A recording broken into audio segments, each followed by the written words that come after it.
Hey, Leslie, congrats on the win. Pretty excited, I can tell. You seem like you have a good vibe. Were you pretty happy with your performance in there? I am happy with my performance. I mean, there's some stuff that I've been working on for like 8 years, and I was able to put it together and do it in this fight. It felt pretty different not having a crowd there. It felt a lot more like just another day at the gym, and I think that, I mean, I love the crowd, but I think that I was able to slow things down a little bit more, which was also kind of a downfall too. I think that was one of the mistakes that I made, was being able to switch from being like, okay, I'm on the outside, I'm doing this, and then being able to go in. I would have liked to been able to make that switch a little faster. Was there any extra emotion coming into this one? I saw your tweet yesterday, and I know there was a little disagreement after the weigh-in.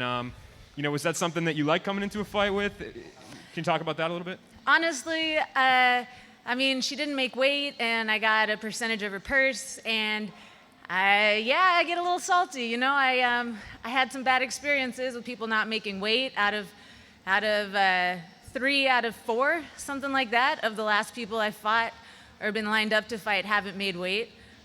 So, I mean, it's just disrespectful no matter how you look at it. I mean, I know there's a lot of different situations going on. We're in a pandemic. I know she's from Oregon, where there's a lot of wildfires, and we were cool after the fight, but I would just like to be able to fight somebody who comes in like a professional and not have any of those extra emotions ever. And now that you've got your footing under you a little bit in Bellator, you've had a few fights. With this win, I mean, what do you think's next for you? Are you even thinking about that yet? I want to fight someone higher up. I want to fight someone who's going to set me up to move up and to get a little bit more out of the whole experience. I'm really excited to watch this fight and to see how Kat Zingano does. And, it'd be an honor to get to fight her, to get to fight Julia Budd. I know I need to get another win before I can really throw my name into the hat for the title shot, but of course that is the ultimate goal. One other thing, I want to ask you about your shirt. Can you talk about that a little bit and maybe what that means to you? Yeah, totally. Today is 9/11. It's a very traumatic day in American history, and I think that we all still do owe a debt of gratitude to all the public servants who came in and helped everybody, and a lot of sorrow still for the people whose lives were lost and for the people who were deeply affected by that. And I feel like we owe everybody who sacrificed themselves to save other Americans to create the best America that we possibly can, that is willing to serve and protect all of its citizens. And Black Lives Matter, and with police brutality, excessive use of force, and man, the deaths that have just plagued, it's really, really disturbing, and it's not something that I want to be part of. And it's something that we all need to recognize, the systemic racism within the institutions in America, and that we need to stand up and change. And Breonna Taylor was an innocent woman who was killed, and it's great that there's Breonna's Law now to prevent these no-knock raids, but that's not enough. The people who killed her need to be held accountable, because until her killers are held accountable, then other people are going to think that they can get away with it without being held accountable. In fact, people are still doing it. There are still multiple lives have been lost to police brutality, excessive use of force, Black Americans who deserve a lot better than that. Congrats on the win. Just talk a little bit about what this fight week has been like with the pandemic and all the quarantining and testing. Just what has this whole experience been like for you? It has been different. Very different. Today I cleaned my hotel room. Never done that before. This is the most time that I've spent inside of the hotel room. I am really appreciative of everybody from Bellator for putting it together and making it happen so that we can do this fight, because as difficult as the change was for me, I know that it's taking way more effort from all of them to make this happen. The COVID tests, the multiple COVID tests, the temperature checks, the separate changing rooms and workout rooms, the free Pedialyte, that was kind of cool. I love Pedialyte. Things were really different, and I'm glad that I had a team to support me and to help me make it feel like it was just another day in the office. In the third round, she got your back there pretty early on. Were you ever in any significant trouble? And how much of a benefit was it to hear Gilbert throughout the whole fight pretty much? Oh yeah, it was super nice. My corners were awesome. Gilbert Melendez, Jake Shields, Shinju, Auclair, having them there to tell me what's going on from that outside perspective, and then to be able to hear, that is a big deal. It was nice to be able to hear. You know, I 21 fights in, and I still sort of get into tunnel vision, and so sometimes I was trying to back everyone up into my corner, and you know, it's a big circle. Sometimes that's it was a little bit more difficult than I thought it would be given the situation. I thought that was going to be a little bit easier, but yeah, it was nice to be able to hear everybody, and I mean, I love the energy of the crowd, and that's like a wonderful part of the whole thing. But there were pluses to not having the crowd there as well. Congratulations on the win. I'm curious to know, was this did the fight go exactly how you, Gilbert, Shields, and Shinju all planned out, or did this fight was there the strategy of maybe trying to finish her in the first round, second round, whatever it is, did not go as planned? Can you just talk about what the strategy was overall? Yeah, it went 80% the way that we wanted it to. The 20% that wasn't right was letting her get that takedown and letting her get that position in the second round. But you know, I train with the best, and so no, I wasn't in danger inside of there. There's never an arm under. I would have liked to finish her when I had my arm around her neck multiple times, but you know, I didn't make that happen. But luckily, I'm gonna have another chance to go back to train and come back and do it again. And I also saw you posted after the weigh-in your Twitter poll about whether if your opponent extends a hand and say sorry for not missing weight, what you should do. I'm just curious to know, what did you do after she did not miss weight? I'm assuming that's what happened. She tried to extend her hand, and what did you do in that case? Well, I made the poll very black and white, and nothing is ever actually as black and white as it is. She came over and she said, I didn't mean any disrespect by losing weight. And I was like, what are you talking about? That's the most it's disrespectful. I don't care how you look at it. And she kept saying, I didn't mean any disrespect, and putting her hand out after I thought it was pretty clear that I wasn't in any kind of a mood. And then that's when the FU came out. I mean, somebody on Twitter said it. They're like, it's kind of like if you go home and your significant other is in bed with somebody else and they jump out of bed and they're like, I didn't mean to cheat on you.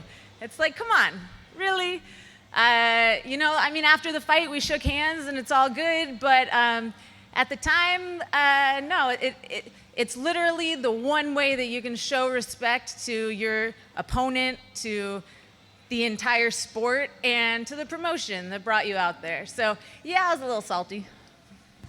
Mark? Yeah, congratulations, Leslie. My question is, you know, a lot of on the broadcast, a lot of it was talking about how you've never had a professional submission finish, and you're very, very close to getting Amanda submitted. Tell me a little bit about that, kind of expand on it, and is that something that you and Jake are working on? Yeah, that's totally the goal. I definitely want to get some submission wins down and in. But I'll tell you something. I train at the Cesar Gracie Jiu-Jitsu, and I have been surrounded by so many people who are so freaking good at jiu-jitsu.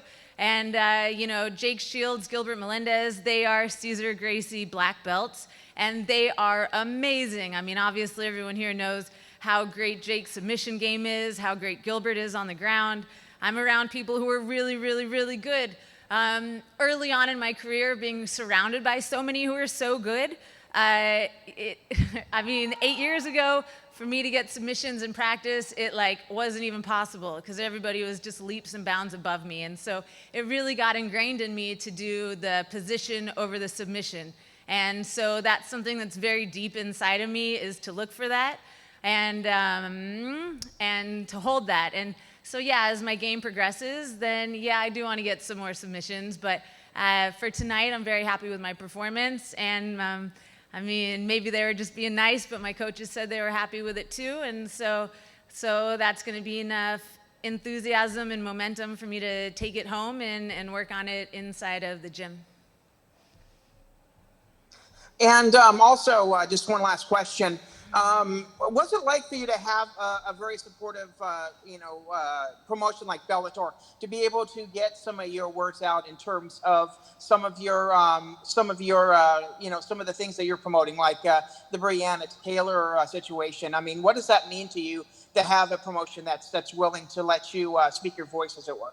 Oh yeah, that was a huge part of the positives of being able to come here and fight for Bellator, fight for myself, fight inside of Bellator, is that I do have that opportunity to express myself that isn't available in other promotions. And that's a big deal. I feel like as martial artists, we are artists, and that it's important that we have that opportunity to express ourselves. And without that opportunity to express ourselves, there's a part of us that doesn't have the chance to grow. And so it is I feel very lucky to have the opportunity to grow and express myself, and to get to be part of not just the MMA community when I come out here and do this, but to be part of a greater community and represent my beliefs, and hopefully, spread those beliefs to other people as well. All right, we'll take one or two more. Jay? Hey, Leslie, congratulations on the win tonight. I wanted to ask, first of all, I mean, you kind of touched on it earlier. Kat debuts tonight. We had a featherweight title fight announced today. How important is it, or how important was it for you to put on a big performance tonight? And does your future necessarily have to lay at featherweight? Because I know you've talked about flyweight before as well.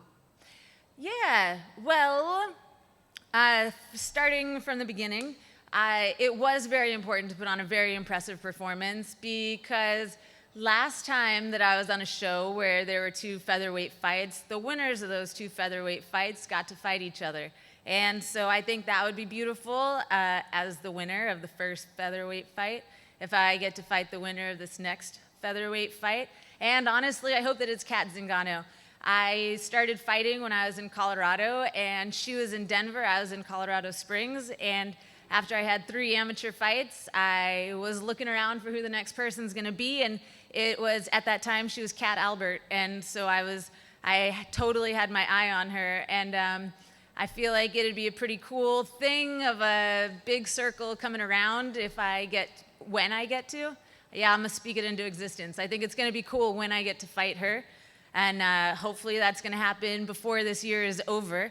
I know that for the promotion, for Bellator, it's a big deal to know that the fighters are going to come in ready, and we've both shown our professionalism by coming in at weight and ready to fight, and so hopefully that is what's going to happen. And I forgot what the other question was. Just about the possibility of you maybe moving to flyweight if something opens up there. Oh yeah, totally. I'll tell you guys a little secret. I was about 148 pounds coming into this fight, maybe 149. And so I'm really ready to go wherever I need to be, wherever the opportunities are. I'm really excited to be at featherweight, though, because I don't know if you know, but I got to fight Cyborg one time, and she is the champion at this weight class. And so that, that is something that I'm working on building myself back up again, is to earn another opportunity to go inside the cage with her. And that's not going to happen at flyweight. Fair enough. Best of luck moving forward. Thank you. All right, last question, Sean. Leslie, congratulations on the performance and the victory. Appreciate you coming out there and putting on the show, during these times. You faced some of the toughest women in both 145, 135 pound, and Arlene Blanco and Cyborg were just announced for next month, CBS Sports. How do you feel about that matchup? I think it's going to be fun. I'm excited to watch it. It's always nice to watch a fight between two people that I've already fought before. Whenever you fight somebody, you kind of like to think that you're laying out a little bit of a blueprint for someone else as to what to do or not do. And so it'll be exciting to see how they react to each other. And of course, I'm going to want to be watching to see what they expose on the other person, because I would love to get to fight both of them again. Good luck. Thank you. Thank you. All right, thank you, Leslie. Congratulations. Oh, thank you.